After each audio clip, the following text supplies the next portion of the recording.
joining us, and I'm delighted to welcome Prime Minister Jacinda Ardern to be meeting with her here in Sydney today. And we had a wonderful dinner together last night and got to see Vivid across our beautiful harbour. And I can't think of anything better than the first foreign leader to welcome to Australia's shores being our friend from New Zealand and my personal friend from New Zealand as well. I thank the Prime Minister once again for calling me even before I'd been declared on the Saturday night on the way to the Canterbury Helston Park RSL. It says something about the relationship, the fact that Jacinda could ring my mobile on the way to that event. It is, of course, a relationship between our two countries as family. And fittingly, next year we will commemorate 80 years of diplomatic relations and 40 years of our groundbreaking closer economic relations trade agreement, one of the first and indeed still the best open trade agreements in the world that we have seen. The Prime Minister and I are determined to take Trans-Tasman relations to a new level of cooperation in the mutual interests of both of our nations. What that means is new jobs, new growth, new opportunities to cooperate, both in terms of our economy, and we had substantial discussions last night but also this morning about that, but also in the way that we act on the international stage, because essentially we agree on our worldview and we can take that position forward. Together we face global challenges of a changing climate, economic headwinds, a more insecure regional circumstance that we have to deal with strategic competition in the region. And we're determined to work together on global security, but also on the economic security that people need, and also recognising that the challenge of climate change is, of course, also a national security challenge, as well as being a challenge for our natural environment, but also an opportunity for us to grow jobs and increase economic activity. Australia and New Zealand are also very proud Pacific nations, and we value the relations that we have with our Pacific partners very deeply. Our approach is based upon respect, transparency and engagement with Pacific institutions, and we will gather, of course, at the Pacific Island Forum in Fiji in July together. Prime Minister Ardern and I discussed climate change and the ambitious action that my government will take. We will submit, I can confirm today, that we'll submit an updated nationally determined contribution to the UN Framework Convention on Climate Change soon. I'm very happy to welcome the Prime Minister here today. Well, kia ora koutou katoa, ngā mihi nui kia koutou, and thank you, Prime Minister, for your comments, and thank you again for your warm hospitality that you showed myself and our team, and also myself yesterday evening as well. I want to, again, in this environment, take the opportunity to congratulate you on your election success, which, of course, was really only very recent, but much, of course, has happened even in that short intervening period. It is both humbling but also very fitting to be the first foreign head of government to be here in Australia meeting with you in your new role. And I think it is indicative of the relationship that New Zealand and Australia share. There are no two countries that I can think of that have a closer relationship than ours. And when I say that we are family, I mean it very sincerely. We had very free-flowing and productive talks today, and we've covered, as the Prime Minister has said, a wide range of topics. And in my mind, the discussions really represented the opportunity for a reset. And I felt that in the dialogue that we had today. We agreed that both our countries are stronger when we work together, and the number of areas in which we have the opportunity to do that are significant. As the Prime Minister has already said, climate change is a global issue, one that is writ large in our region. And we are very eager to work alongside our Pacific partners on this significant threat, the number one threat in the eyes of our Pacific neighbours in our region. Within our region also there was a lot of discussion about our desire to work on the priorities of the Pacific together, which is a very specific approach that we've articulated, that it is very much about the partnership approach within the region. We talked about our response to Russia's unprovoked attack on Ukraine, and the importance of us upholding an international rules-based order in the current environment. We talked about the Christchurch call. Particularly, it was an opportunity for me to reflect a little bit on recent progress and the progress we hope to take in the future. And we're very appreciative of the fact that Australia, of course, is a member of the Christchurch Call to Action. And we actually had the opportunity to briefly discuss Indigenous policy, particularly given the emphasis that the recently elected government here has placed on those issues, and keen to continue to talk together about our shared experience in that regard. New Zealand has a lot of progress and work left to do, but I find in those journeys it's always a welcome opportunity to share notes. I was also heartened by the acknowledgement of New Zealand's significant interest and respect of the treatment of New Zealanders here in Australia. And of course, what I heard was a real awareness of some of the issues that we've long raised.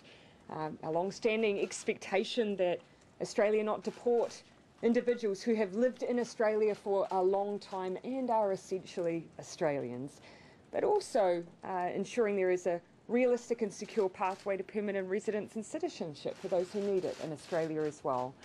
These are not new issues in the relationship, but this is a new government. And so, of course, we want to allow the time to work through those issues, and I have no doubt we'll have the opportunity to discuss them again in the near future. Till then, we've really appreciated this opportunity, the chance to catch up in a time where it is I've never seen a time where it is more important to have friends than it is now. So, thank you again, Prime Minister. Thank you. Happy to take questions. Prime Minister, Jessica Mackay from Television New Zealand. On the issue of 501s, when will we see change, and when will we see a system that's fair and reasonable for New Zealanders? Well, we'll be maintaining Section 501, but we've heard the very clear message from the Prime Minister today, as I've heard before, and there could be no argument that the Prime Minister has been very forceful in her views, and we have listened to those views. We will work through some of those issues between now, and we'll have a ministerial meeting, a leaders meeting coming next month, and we'll work through with our departments, work through the implementation of the way that Section 501 has been dealt with, but we've listened to the concerns, and there's more work to do. Obviously, one apiece. Sorry, who is next in the pecking order? Yeah. Prime Minister Albanese, a follow up on that, please. Can you confirm that you're considering tweaking the ministerial direction to ensure that the time a person's been in Australia is taken into account, and New Zealand's special immigration status? And can you rule out reintroducing the strengthening the character test bill that the Morrison I can do no such thing, because what we won't do is deal with policy without going through proper processes. I intend to run an orderly government, and I've made that point very clear. Prime Minister Ardern has put forward in a strong way, as she has before. We have discussed these issues previously when I had a different title. Prime Minister Ardern's concerns are very clear. We'll work them through in an orderly way. I've said that Section 501 would be maintained, but if you look at the comments that I made as opposition leader, I stand by them, that Section 501 should be maintained, but there is also concerns have been raised that need to be taken into consideration as friends. We deal with each other in a mature and way which deals as well with common sense. And what's clear is that if people look at some of the cases that have been held, it's not surprising that the Prime Minister would make the strong representations that she had, because I would be if I was in the same position. Yeah. Prime Minister, on climate change, one for both of you. Do you welcome the new position from the new Labor government, a 43% target to cut emissions? Should that be higher in your view? And Mr Albanese, on the Snowy Hydro project, a blowout in the time frame for that, are you realistically now going to be able to meet 43%?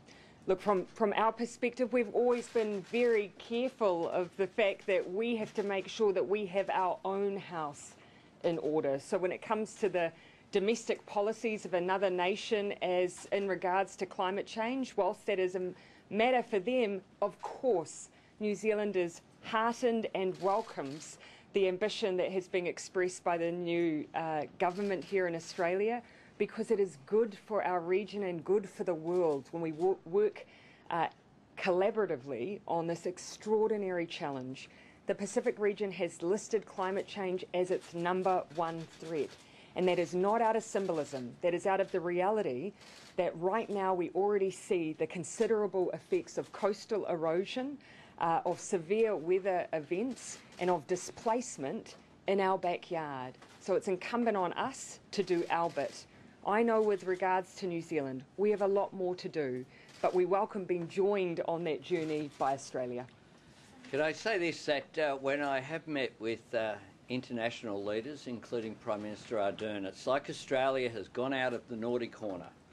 We've been in the naughty corner for 9 years, and the consequences of that we are feeling right now with the energy crisis that is here in this country, with the failure to invest in renewables, with the failure to actually deliver on the change that is required, and the result of that is pressure on cost of living, less jobs, less economic activity as a result of the failure to invest, which is a direct result of the fact there's been no policy certainty when it comes to climate change and what is necessary.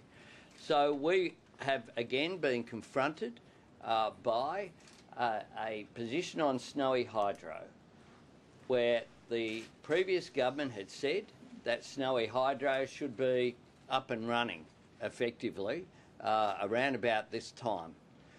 We now know that there'll be a blowout. This isn't surprising, given the government on a range of areas, the former government, whether it be fiscal positions, whether it be delivery of projects, it was always about the announcement, never about the delivery.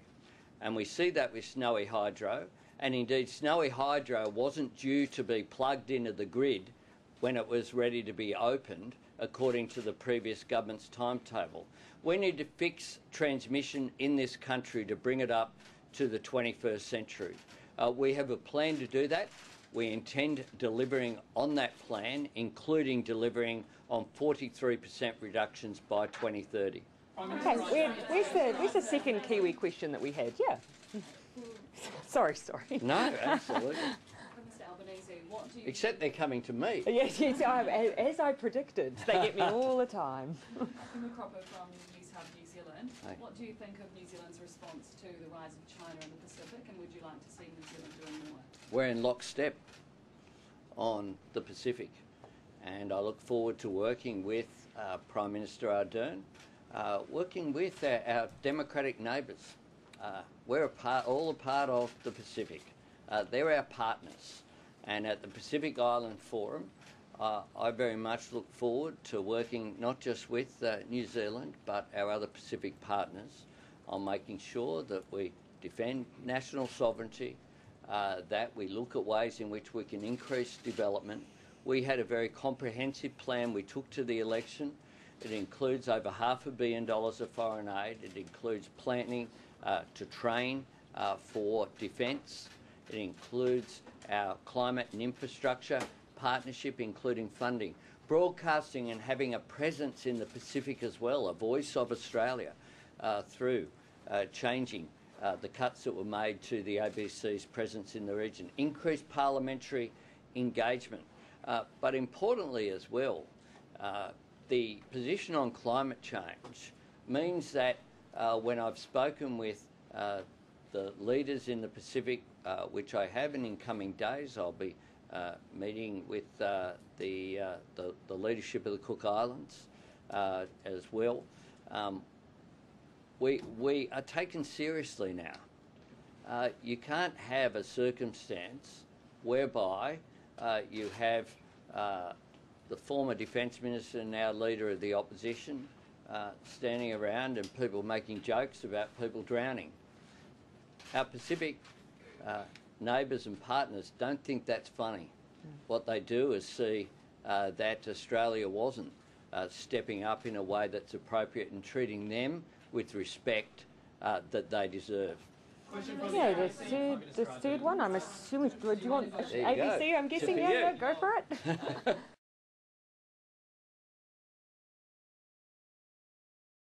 Prime Minister Ardern, you previously said New Zealand wouldn't allow any Australian nuclear-powered submarines in your waters under your current policy. Is that something that you've both discussed today? Is there flexibility or is this an ironclad policy?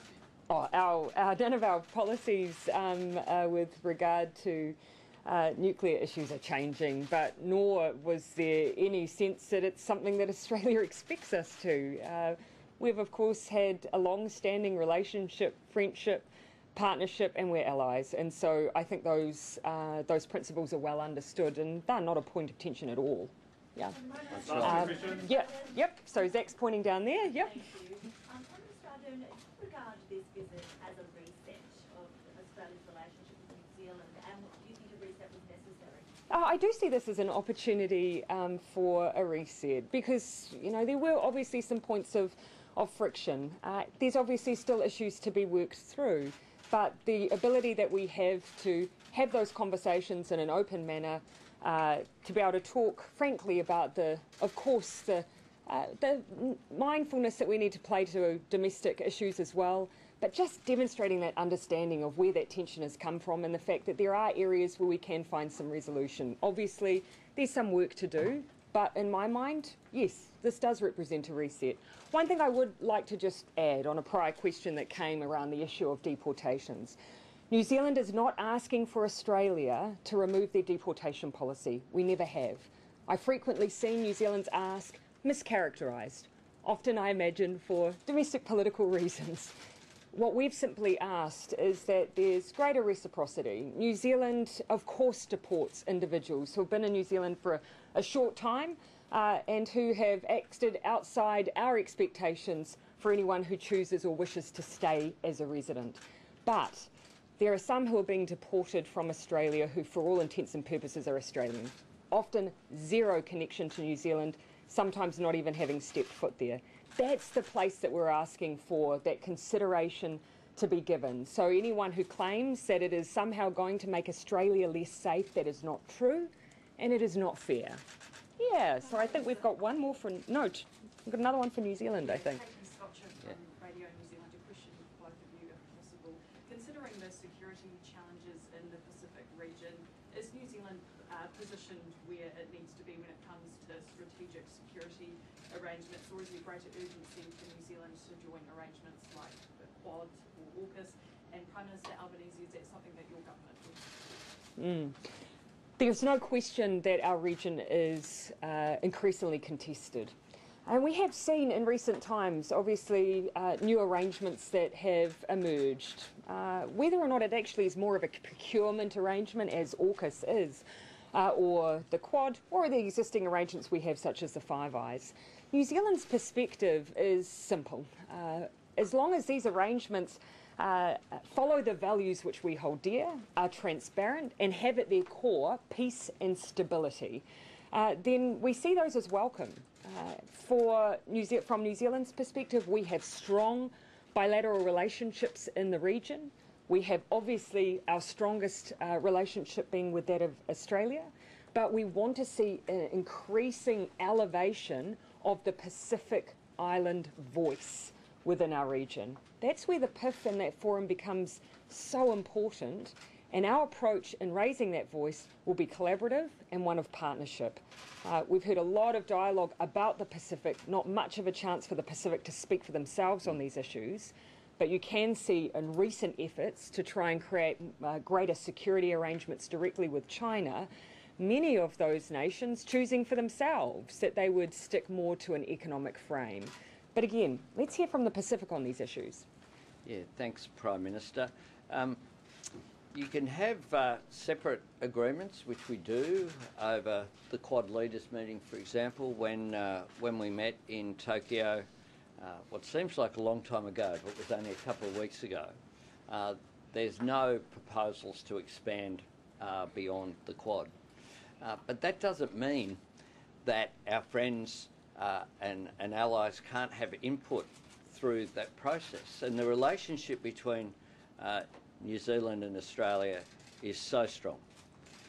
And one of the things that struck me about last evening's discussion and this morning's as well is that across a range of issues, what we were talking about was how do we very quickly get to solutions? How do we have open dialogue about what the challenges are? How do we talk about our common interests? So whether that was the issues that have been raised in this press conference or issues like a pathway to citizenship that's a bit easier, frankly, than it is at the moment for people who've come here from New Zealand. Whether it be we talked about labour mobility and perhaps skills and how we can maximise that input as well. We talked about defence. We talked about our relationship with our Pacific partners. And together, I think Australia and New Zealand acting as one produces an outcome that's greater than the sum of the two. Yeah.